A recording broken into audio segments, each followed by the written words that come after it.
Hello friends, welcome to my channel learn try and repeat. ये question मुझे YouTube पे doubt आया है। इस क्वेश्चन में जनरल एंट्री पास करनी है हमने। ये +1 का डाउट है, सीबीएसई का। सो इस क्वेश्चन को सॉल्व करते हैं।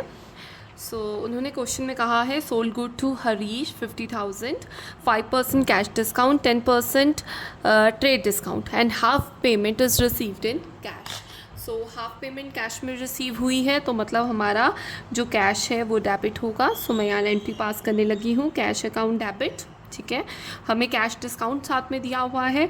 यहाँ पे हम लिखेंगे डिस्काउंट अलाउड डेबिट। फिर हाफ हुआ है तो हाफ नहीं आया, तो जो नहीं आए अभी तक पैसे वो हम हरीश के ऑपोजिट लिखेंगे। हरीश अकाउंट डेबिटेड हो जाएगा। ठीक है, और सेल्स हुई है तो हम लिखेंगे टू सेल्स अकाउंट। ये हमारी जर्नल एंट्री हो जाएगी। जीएसटी नहीं गिवन है, नहीं बताया कुछ भी, तो कुछ भी मैं नहीं लगाऊंगी जीएसटी। अब इनके वर्किंग नोट्स प्रिपेयर करते हैं, इनकी कैलकुलेशन सिखाती हूँ। वर्किंग नोट्स शुरू करने से पहले कहूँगी कि अगर आपको कोई भी डाउट होते हैं तो आप मेरे हर वीडियो के कमेंट सेक्शन के नीचे पोस्ट कर सकते हैं, या आप मेरे इंस्टा और फेसबुक पे भी अपने डाउट्स को पोस्ट कर सकते हैं। मेरे इंस्टा और फेसबुक पेज को ज़रूर फॉलो करें और अपडेट्स के लिए, और अपने डाउट्स मेरे साथ शेयर करते रहें, और मैं जल्दी से जल्दी आपकी वीडियोज़ लाने की कोशिश करूँगी।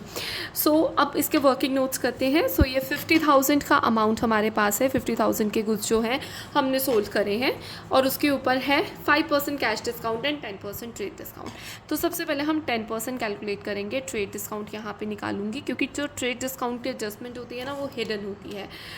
वो हमें यहीं पे वर्किंग नोट्स में ही कैलकुलेट करके उसको यहाँ पे ही फिनिश करना है।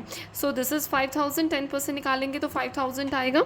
हम 50,000 जो हमारा ओरिजिनल अमाउंट है उसमें से माइनस कर देंगे 5,000 को। मेरा आ जाएगा 45,000। अब ये जो क्वेश्चन है ये मेरा 45,000 से कंटिन्यू होगा।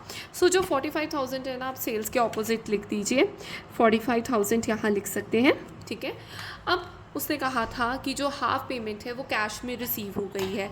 45,000 को मैं डिवाइडेड बाई 2 कर दूँगी। आप इधर लिख सकते हैं कैश पेमेंट कैलकुलेशन भी हेडिंग दे सकते हैं।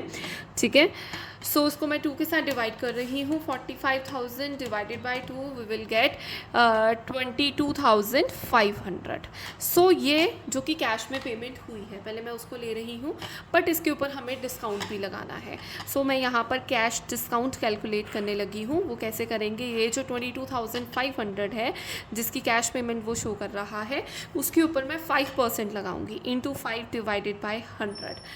This is into 5 divided by 100, तो हमारे पास आ जाता है 1125। अब हम माइनस कर देंगे 22,500 में से, हमारे पास आ जाएगा 21,375।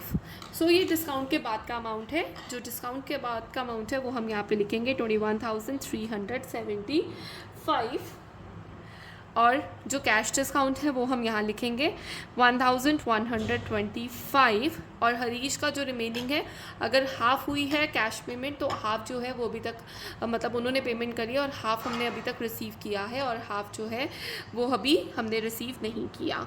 ठीक है, आप इसको रिसीव भी लिख सकते हो, पेमेंट के साथ कंफ्यूज मत होना, क्योंकि उन्होंने हाफ़ पेमेंट करा था और हमने रिसीव करी है हाफ़ पेमेंट।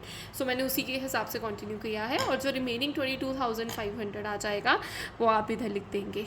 इससे आपका डेबिट क्रेडिट इक्वल हो जाएगा।